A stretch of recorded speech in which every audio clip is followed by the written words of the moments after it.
Hello everybody, welcome to Leaf of My Life. I'm Melissa and I thought it would be fun to share my top wishlist plans for 2026 with you.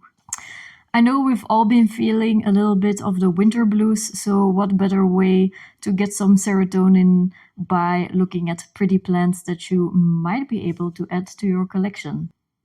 If this video tempts you to buy any of these plants, I don't apologize for anything. This is on you and your impulse control. I will also give a shout out to a more expensive plant at the end of the video. I probably won't be buying it this year, but I will just enjoy watching other people grow this plant. I thought it would be interesting for people both inside and outside of Europe to know how much these plants cost in my region. So I'm gonna add a little price tag for every one of these plants in the video. The first plant on my wish list is an Anthurium clarinervium. I have been looking at a lot of Anthurium. My opinion is that one, they take up a lot of space, and two, a lot of them simply look the same. I dare you to convince me otherwise.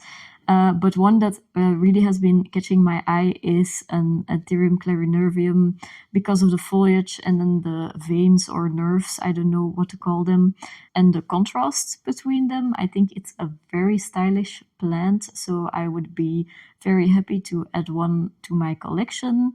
I haven't been able to find a healthy one at the plant store. The Anthurium in my plant store look rather rough, but I found one online in a very small pot for €9, which is a really reasonable price. I put myself on a plant ban until the temperatures are rising a little bit again. I've been noticing that there is more light out, and I'm hoping that the temperatures will follow and I will soon be able to buy plants online again, instead of going to plant stores that have a poor selection for the winter and not coming home with a plant anyway. The second plant on my wish list is the Aspidistra elatior, or the cast iron plant. From what I can gather, it is a plant that can withstand rather low light conditions, and I find it a really stylish plant. It's very elegant in my opinion. So the regular cast iron plant has just green leaves. I know there are some variegated ones that are available too, like the Milky Way, but I think it looks sickly. And don't get me wrong, I'm all about like movies with sickly Victorian children, the gothic vibes, Dracula, you name it, but I don't want any of that in my plants. I saw this plant at my regular plant store in a medium pot for about 35 to 40 euros, which in my opinion is a bit much, more than I'd like to spend on plants. I don't know if that's because I'm a cheapskate, but that's just how I am right now. I found one a little bit cheaper in a smaller pot for €7.50, so I'm hoping to get my hands on that specimen and not on the expensive one. Next on my wish list is the Cleistocactus winteri Colademononis. So it has demon in the name, and it's also a demonic name to pronounce. I'm gonna call it the monkey tail cactus from now on. It just looks like a really fun and whimsical cactus to try and grow out to maturity. I found a small one for €7 online, and a bigger one in a medium pot for €20, which is a reasonable price. I think I might get the bigger one so I can save myself some time on growing it out and already enjoy the cool monkey tails that hang over the pots. Next, we're staying in the cacti and succulent vibe with the Euphorbia lactea white ghost. It's a succulent that looks just simply heavy metal. It's really pale. It looks really good. I am jealous of everybody on the plant tube that has one, so I figured I might want one for myself. I found one in a small pot for 30 euros and one in a bigger pot, 17 centimeter, for 55 euros, which is a little bit on the pricier side. I don't know why that is. Is it because the supply is low, demand is high? Is it because it's slow growing or difficult to propagate? I'm not really sure. I haven't found any information on that, but if you know, let me know down in the comments. Then next up is one of my favorite genus of the genii of the moment, and that is Hoya. I've been feeling very inspired lately by plant tubers like Anastasia from Anna with Plants or Dave from Sober Plant Guy, showing off their Hoya, and I just want more in my collection too. So starting off, I would like to add a Calistophylla to my collection. I don't know yet if I want a regular one or the Cal 16 or the Black Cat Calistophylla. I'm gonna guess that I'm gonna have to buy it online, so I will have options to choose between those, but just a regular Calistophylla in a very small pot will cost me from about 6 to 10 euros, which is a really reasonable price. Then another Hoya that I've been looking for is the Wilbur Graves. I cannot find any Wilbur Graves in the shops that I go to, and I have also not seen any on the online web shops that I scroll through, but I found a specimen on Etsy for 15 euros per rooted cutting, which is a bit on the pricier side, but I get it. I just hope that the shipping costs won't be too much, or I will obviously have to add more plants to my shopping cart to justify the shipping cost.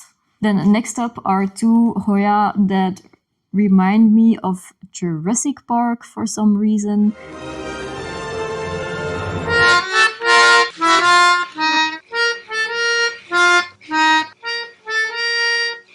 They look really prehistoric and I would love to add them to my collection.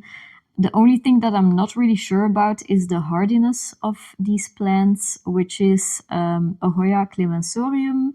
I found a specimen with multiple leaves for 20 euros, so I would really love to buy that one. I'm gonna visit a plant store this weekend that is supposed to have one of these, and I hope that I can buy one. I mean, just look at the plants. It looks really cool.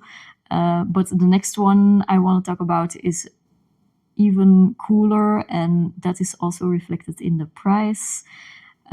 This one I'm also really curious about if it's difficult to care for. So if you have this in your collection, please let me know.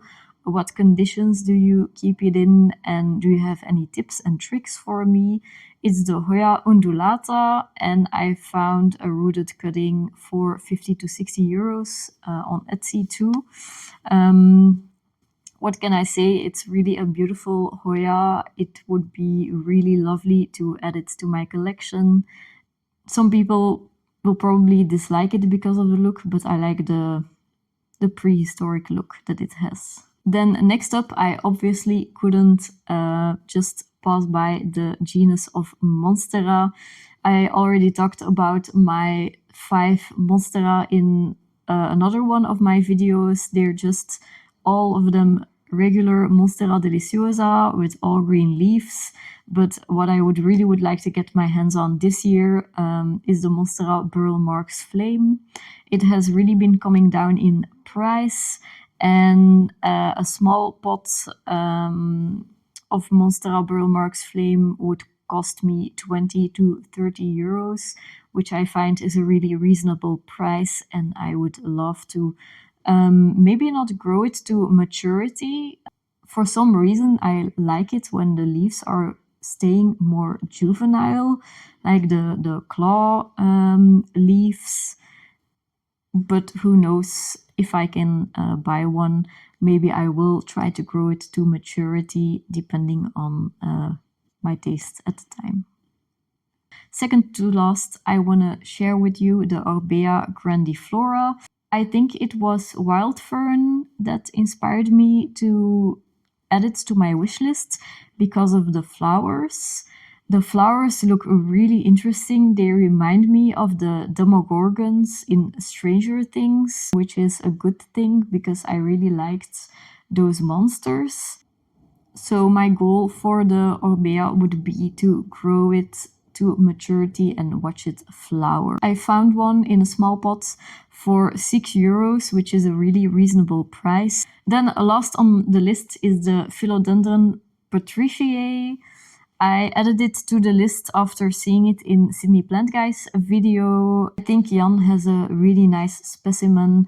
I really like the foliage, the pendulum-like plant, and the waviness of the leaves. I don't have any plant with that feature in my collection. I would really like to grow those particular leaves. I found a really small pot for about 15 to 25 euros, which is a bit on the pricier side than I would like. So I might wait and see if I can find a cheaper plant. But if I don't find a cheaper alternative, then I might just go with that one. Then finally, my shout out for wishlist plants for another year is the Monstera bulbasaur. I have seen it on a couple of sites, and right now, if I would try to get one, that would cost me €100, and I would have to buy a really small specimen from an online shop, and I just cannot justify that cost for such a small plant. I would be more comfortable going to a plant store and buying one that I've seen in real life. I really cannot justify the cost of that plant for now.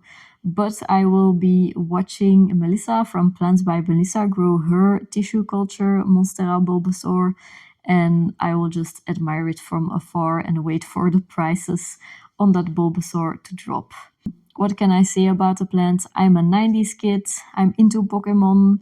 You already had me with the name, and then I saw the leaves and I just fell in love with it.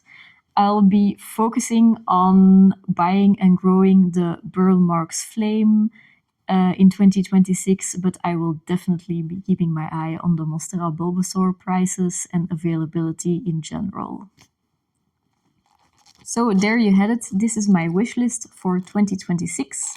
That is not to say that I won't be adding other plants to my wish list or buying other plants if I see them at a plant shop or in online shops and I totally fall in love with them.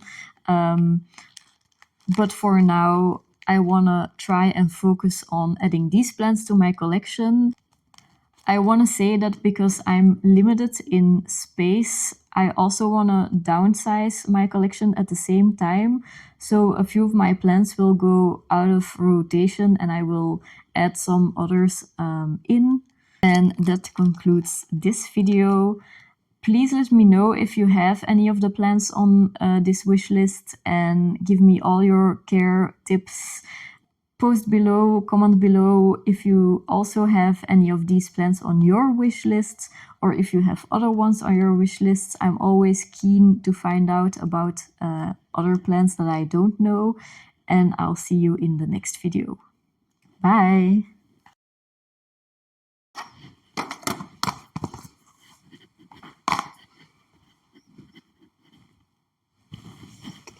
Let me show you this, okay?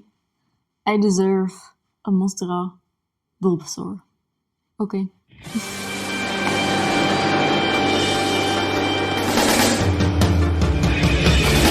I wanna be the very best, like no one ever was.